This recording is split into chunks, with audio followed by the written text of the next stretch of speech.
Assalamu alaikum and welcome to Living a Dynamic Life with me, Miriam Louise Curtis. My guest today is Malika Donna Hussain. Welcome. Assalamu alaikum. So, I've known you for several years now, honey, and I realise that you do an awful lot for the Muslim culture within the UK. How is it that you live a dynamic life? Well, I didn't realise I lived a dynamic life, but I will say that life basically changed for me when I got married and reverted to Islam.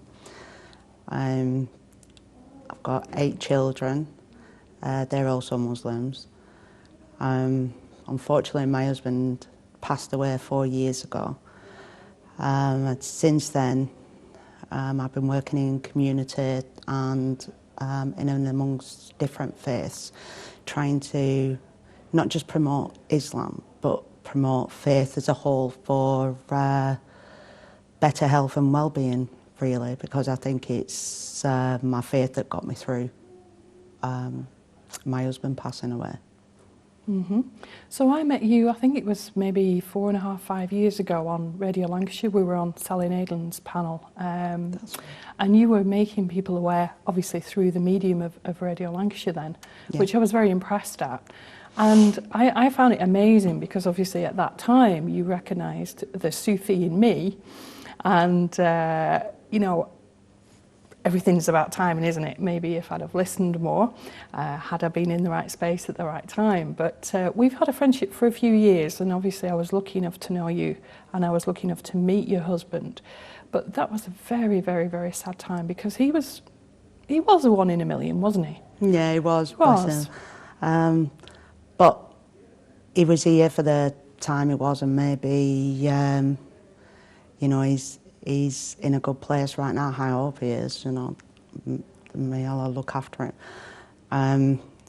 But still, I feel like he's always with me. I've got 8 children to him. I was with him for over 20 years, and so it made an impact in my life.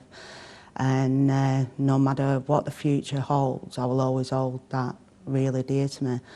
And not every day is brilliant, and I don't always go for everything. Yeah, happy as Larry, but that's life and that's normal, and I understand that that's normal, and I get through it. And I just want people to be able to feel the same as well, you know, be able to get through difficult periods within their life, and without having to resort to things that are not holistic, you know, measured not through faith, especially now we're in an era where there's so much depression, anxiety, so many suicides, loss of life, and so many people taking prescription antidepressants. You know, there's been a dramatic rise, and I think we all have to look at why that's been as well. I think there's a lot of kind of disempowerment, perhaps is the right word, when we go to the doctors. And yes, we have moments of grieving, and obviously Kane died in your arms anyway, didn't he? Yeah, he did. And he was a 1 in a million. And you know, if we have kind of a good marriage, I think sometimes when that time fails, it's worse than if we just had a bit of a, you know, less productive marriage, let's say, more of a challenging marriage. And the two of you were very, very much in love. How did you cope with that? Because you didn't resort to antidepressants, and you took personal responsibility for your own health, didn't you? I did, yeah, but I also feel that it was my faith that helped me through that. Definitely my relationship with God and the supportive people around me. And the fact that I was sensible enough to know that I was going to go through, you know, some really dark times. I lost my dad when I was 14, and I didn't react very well at that time. I became a teenage alcoholic, and continued to be so until I met my husband, you know, at 19. Even though I had faith then, I was Church of England Protestant then, I didn't really understand what it could do to me. I didn't really understand my relationship with God.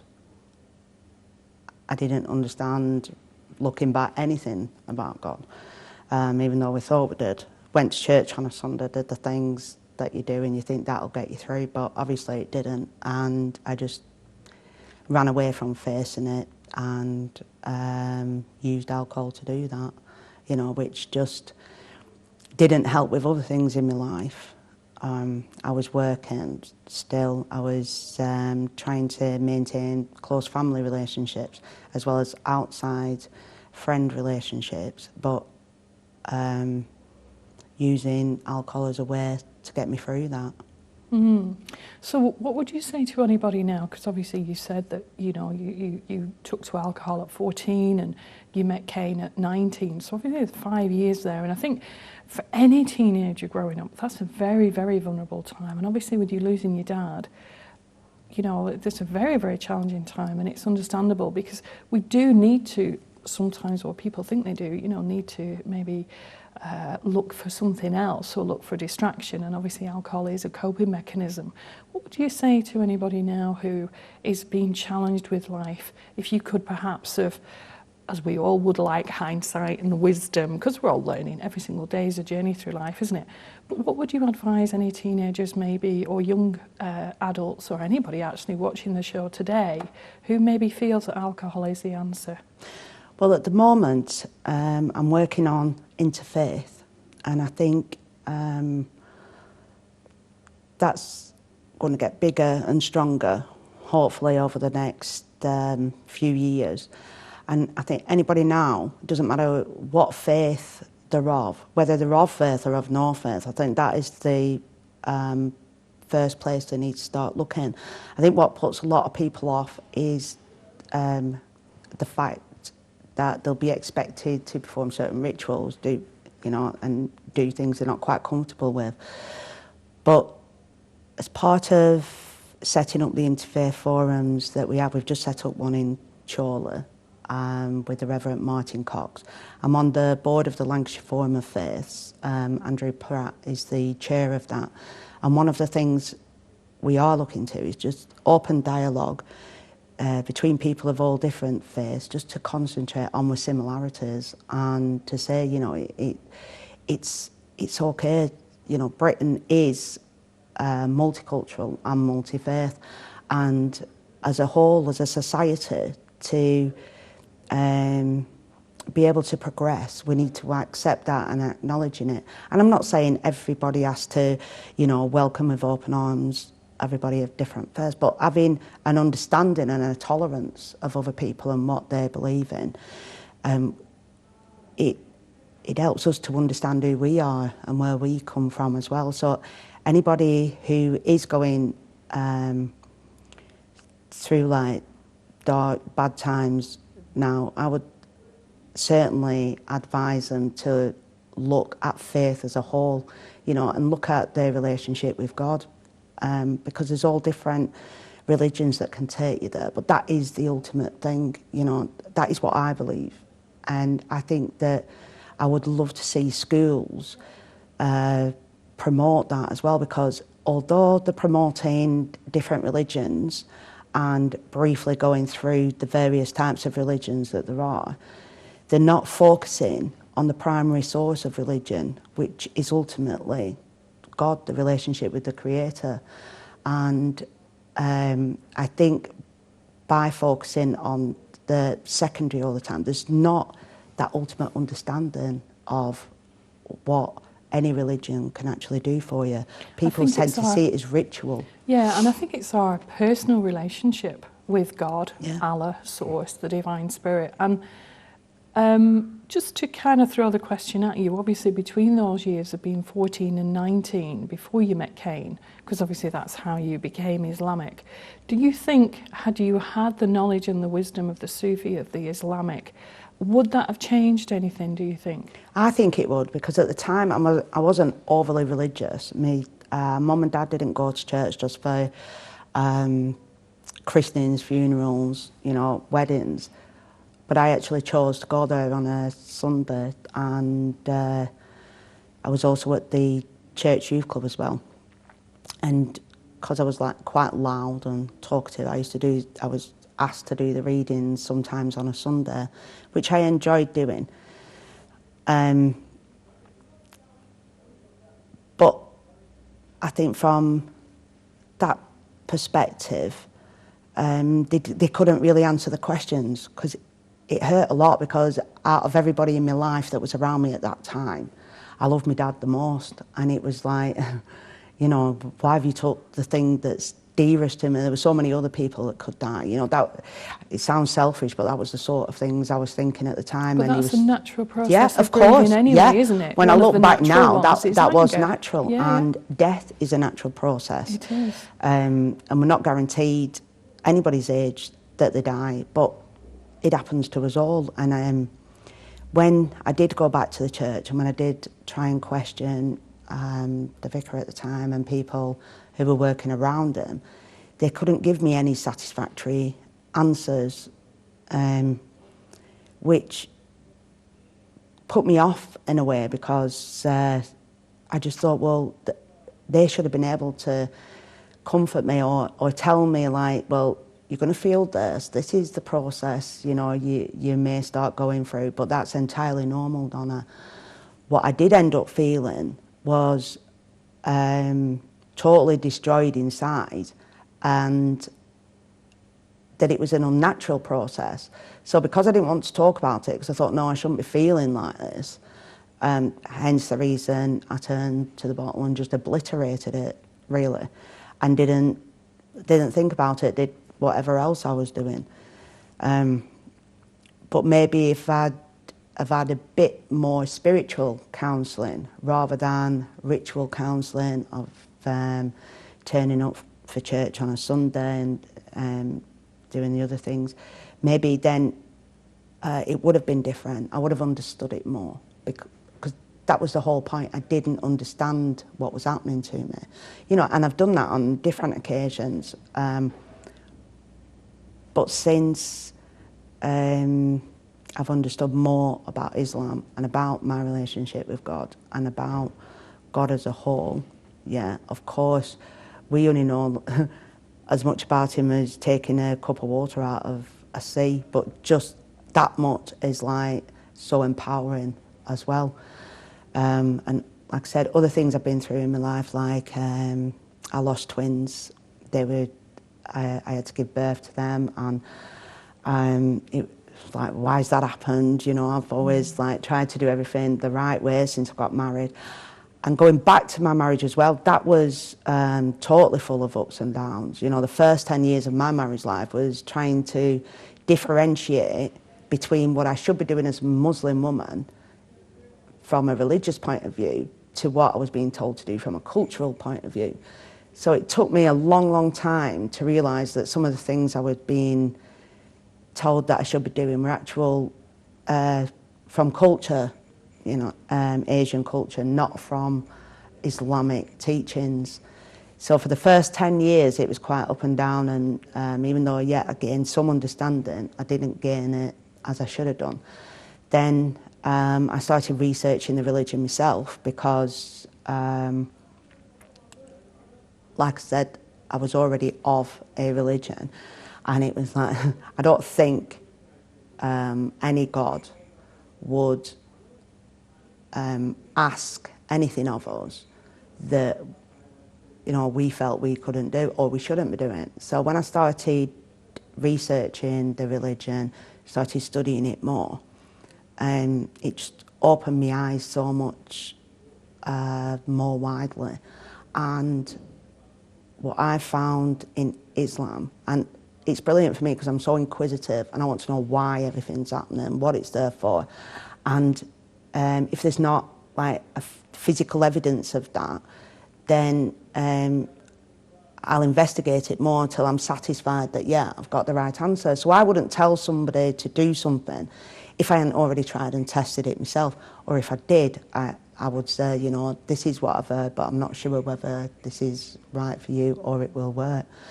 But what I do love is that every time I have pondered over something or contemplated something that maybe I've read, maybe I've been told, maybe I've been investigating, Allah has always brought the truth to me, you know, in some sort of physical form that I can understand. And that has helped so much for me to understand who I am as a whole and how we relate in the universe as a whole and to each other. So even though we may not be brothers and sisters in faith, we are brothers and sisters in humankind.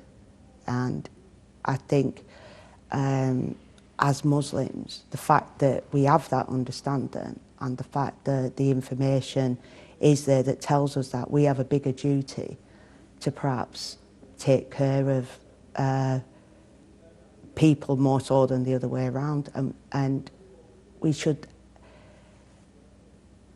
as well as empower ourselves with the knowledge, try to give people confidence and empowerment themselves with what we know. Yeah, I think, and it's lovely because obviously you've obviously had the dark night of the soul, and you know, in those dark times, that's when we really begin to grow, isn't it? Because our back's against the wall. Yeah, of course. And there's nothing else we can turn to, because obviously, you know, 5 years of drinking didn't solve anything. No, it's just a coping mechanism. You know, just like when people have OCD behaviour or recreational drugs, it's a mask. Yeah. It's not taking away the problem, it's just putting a plaster on it, and obviously the plaster needs replacing and it's going to drop off.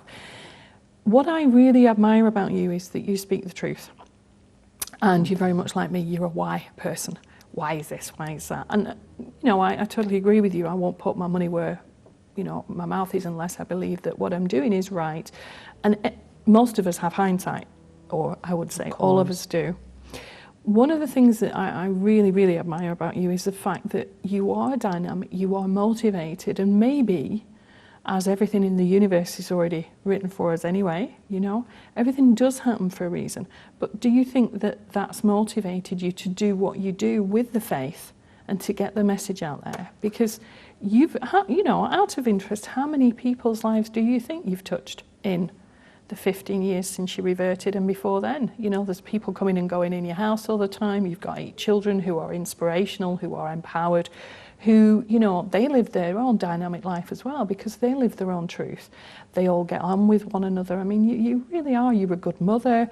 You were a good wife when you were around. Do you know what I mean? And certainly from a personal perspective, you were a good friend. Thank you, Mary. Well, it's true. But don't you think that all these things have kind of, maybe all the dominoes have stacked up to get you to where you are now?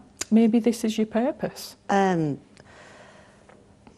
Yeah, I do think that what I've been through in my life obviously has made me who I am today. And I think if I hadn't gone through what I did and what I am going through, that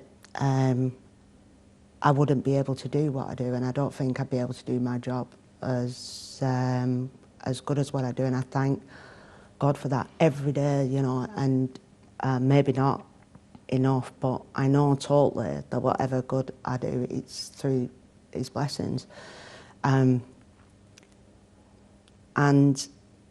where my children are concerned, I've had to look at things as well, hence the interfaith more deeply, because we live in a predominantly white area. In fact, we was the only Muslim household. I think there's another nearby. And like they say in old terms, it takes a village to raise a child. And that's exactly what it's been like still for me, although the majority of the village is of different religion and different schools of thought. But still, they've all played their vital part in, like, the schools, the youth club, the church youth club even, scouts, that sort of thing. They've played a vital part of giving my children a balanced outlook. They know who they are. They know they are half-caste Pakistani, half-caste English. They embrace both cultures. They don't follow any other religion other than Islam, but they understand other religions, and they understand how Islam was formed from the other religions as well, and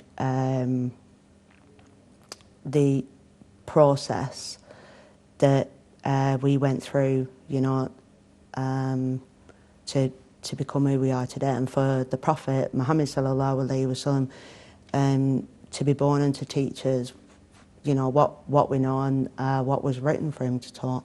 So they have like a really good view, and they're not without the problems themselves, But it's just, when we do go through things, we have the Quran, the Holy Quran, and the Hadith, the tradition of the Prophet sallallahu alaihi wasallam, to advise and guide us as to how we should deal with that.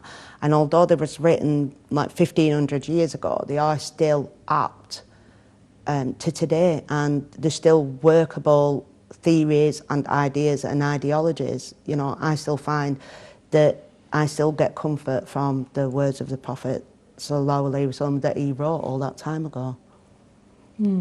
So I know when we spoke recently, obviously about Cain's death and everything, you said that the namaz really, really helped you. And obviously through meditation, we get a lot of answers. What is it mainly that helps you when you have those dark days, bad days? Because nobody has a perfect day every day, as much as we'd like to.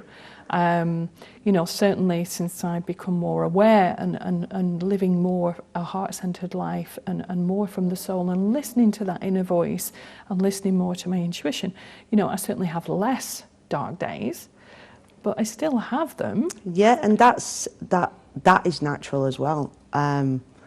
If you look back in history at all of the prophets alayhi salam that came to earth, they all had problems. You know, none of them was without problem. In fact, they was probably persecuted and had to sacrifice a lot more than we've ever had to. And I look at their examples again, because before, when I was actually studying Islam, before that I'd studied philosophy and the different philosophers and different ideologies. That was that inquisitive mind. And what I'd come to was that none of them had died with peace of mind. And that was what I was searching for at that time.